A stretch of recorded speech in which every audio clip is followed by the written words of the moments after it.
పోలీసులను నిస్తేదం చేస్తూ పోలీసుల సమక్షంలోనే ఏ రకంగా లా అండ్ ఆర్డర్ను నాశనం చేస్తా ఉన్న పరిస్థితి ఈ గ్రామంలో, ఈ సీతారాంపురం గ్రామంలో సుబ్బరాయుడన్న కుటుంబానికి జరిగిన అన్యాయం ఒకసారి గమనిస్తే ఇక్కడే కనిపిస్తుంది. ఇదే గ్రామంలో ఆధిపత్యం కోసం బూతుల్లో ఏజెంట్ల కింద కూర్చున్న వాళ్ళు, సుబ్బరాయుడన్న కుటుంబం బూతుల్లో ఏజెంట్ల కింద కూర్చున్నారని ఇదే గ్రామంలో అదే రోజు సుబ్బరాయుడన్న ఒక్క కుటుంబమే కాకుండా మిగిలిన 3 కుటుంబాలు కూడా బూతుల్లో ఏజెంట్ల కింద కూర్చున్నారని చెప్పి పెద్దిరెడ్డి కుటుంబం, నాగశేఖర్ వాళ్ళ ఫ్యామిలీ, పల్లం శేఖరు, పెద్దిరెడ్డి కుటుంబం సభ్యులు, వీళ్ళందరినీ కూడా ఈ గ్రామానికి సంబంధించిన ఇక్కడ నాయకుడు మన నారపురెడ్డి, వీళ్ళందరినీ కూడా చంపాలి అని ఏకంగా ఎంత దారుణంగా ఈ గ్రామంలో జరిగిన రాజకీయాలు చూస్తే నిజంగా ఆశ్చర్యం అనిపిస్తుంది. అసలు ఈ గ్రామంలో, ఈ రాష్ట్రంలో లా అండ్ ఆర్డర్ ఉందా లేదా అన్నదానికి ఈ గ్రామంలో జరిగిన ఘటన ఒక ఉదాహరణగా కూడా చరిత్రలో ఎప్పుడు కూడా నిలిచిపోతుంది.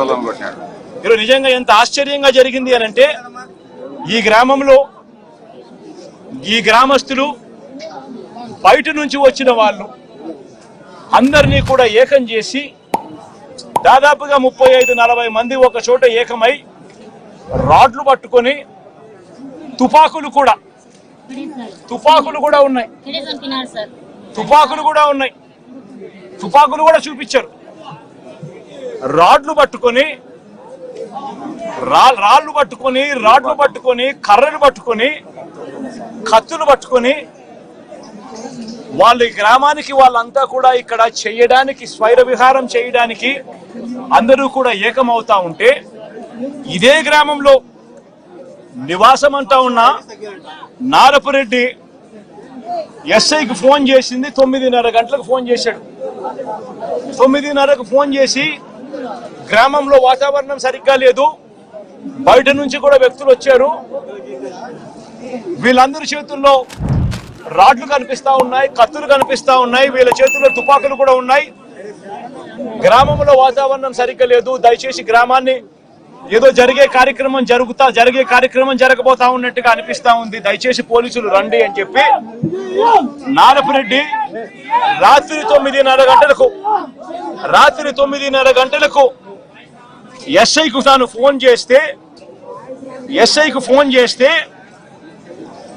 ఎస్ఐ ఆ తర్వాత కొద్దిసేపటికి ఎస్ఐ రావడం జరిగింది. ఎస్ఐతో పాటు 2 కానిస్టేబుల్లు వచ్చి గ్రామానికి వచ్చి గ్రామంలో ఉన్న పరిస్థితులన్నీ కూడా చూసి ఎస్ఐ సిఐకి ఫోన్ చేయడము, డిఎస్పీలకు ఫోన్లు చేయడము వీళ్ళ కళ్ళ ముందనే కనిపిస్తా ఉంది. చేస్తా ఉన్నారు కానీ ఎవడు ఫోర్స్ పంపించడు, మనుషులు కనిపిస్తా ఉన్నారు కానీ అక్కడే కానీ ఎవడు కూడా ఆపే కార్యక్రమం చేయరు. చేతుల్లో రాడ్లు కనిపిస్తా ఉన్నాయి, చేతుల్లో కత్తులు కనిపిస్తా ఉన్నాయి, మనుషులు తిరుగుతా ఉన్నారు, మనుషులు ఏదో ఘటన జరగబోతా ఉందని తెలుస్తా ఉంది, అయినా కూడా ఎస్ఐ ప్రేక్షక పాత్రే పోషిస్తాడు. ఎస్ఐతో పాటు వచ్చిన 2 కానిస్టేబుల్ ప్రేక్షక పాత్రే పోషిస్తారు. ఎస్ఐ సిఐకి ఫోన్ చేస్తా ఉన్నట్టుగా, డిఎస్పీకి ఫోన్ చేస్తా ఉన్నట్టుగా, మిగతా వాళ్ళకి ఫోన్ చేస్తా ఉన్నట్టుగా వీళ్ళకు గ్రామంలో కనిపిస్తా ఉంది కానీ ఏ ఒక్కరూ కూడా రారు. పోలీసులు అదనపు బలగాలు రావు. సాక్షాత్తు పోలీసుల సమక్షంలో ఇదే సీతారాంపురం అనే ఇదే గ్రామం జిల్లా కేంద్రమైన నంద్యాలకు కేవలం 15 కిలోమీటర్ల దూరంలో ఉంది. కేవలం 10 కిలోమీటర్ల దూరంలోనే ఉంది. 15 కూడా కాదు, 10 కిలోమీటర్ల దూరంలోనే ఉంది. 10 కిలోమీటర్ల దూరంలో జిల్లా హెడ్ క్వార్టర్స్. ఆ జిల్లా హెడ్ క్వార్టర్స్ లో ఎస్పీ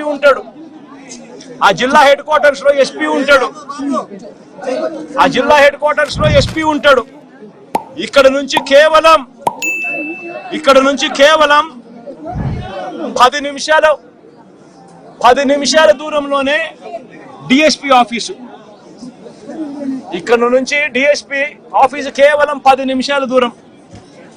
ఎస్పీ ఉండేది కేవలం 10 కిలోమీటర్ల దూరంలో ఎస్పీ ఉన్నాడు నంద్యాల హెడ్ క్వార్టర్స్ లో. ఇటువంటి పరిస్థితుల్లో ఈ గ్రామానికి కన పోలీసులు కన పంపించి ఉండింటే, ప్రొటెక్షన్ పంపించి ఉండింటే ఈ గ్రామంలో ఘటన జరిగి ఉండేది కాదు. ఎవరు ఆయన మాట్లాడటమే పెద్ద చెవులో క్యాబేజీ పెట్టినట్టు ఉంటది. శాంతి భద్రతల గురించి ఆయన మాట్లాడడం ఏంటండి? బుర్రబన్ చేసే మాట్లాడుతున్నాడు ఆయన. ఆయన నిజంగా ఆయన ఉంటేనే శాంతి భద్రతలకు కరువు వస్తున్నాయి మాకు అక్కడ. యాక్చువల్గా మొన్న వచ్చి ఒక మాట అన్నాడు, ఎవరైతే మర్డర్కి ప్రేరేపించిన కూడా తీసుకెళ్లి జైల్లో వేయాలట. అదే కనుక జైల్లో వేసేయాల్సిన పరిస్థితి వస్తే ఫస్ట్ వేయాల్సిన జగన్మోహన్ రెడ్డిని వేయాలి.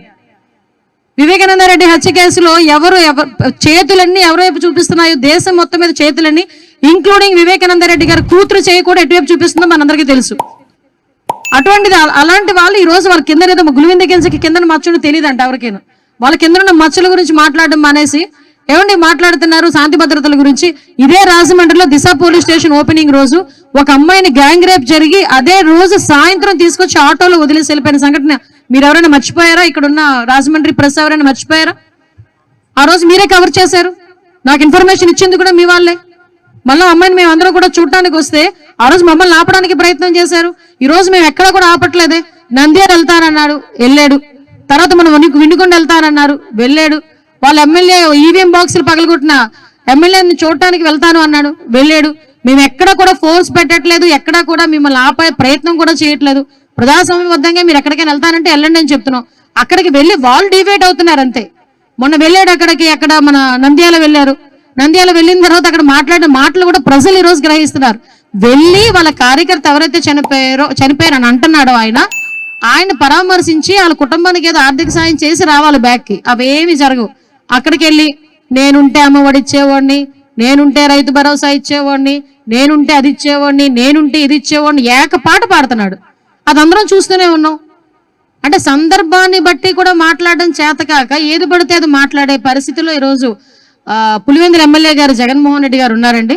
అది ఆయన నైజం అంతే.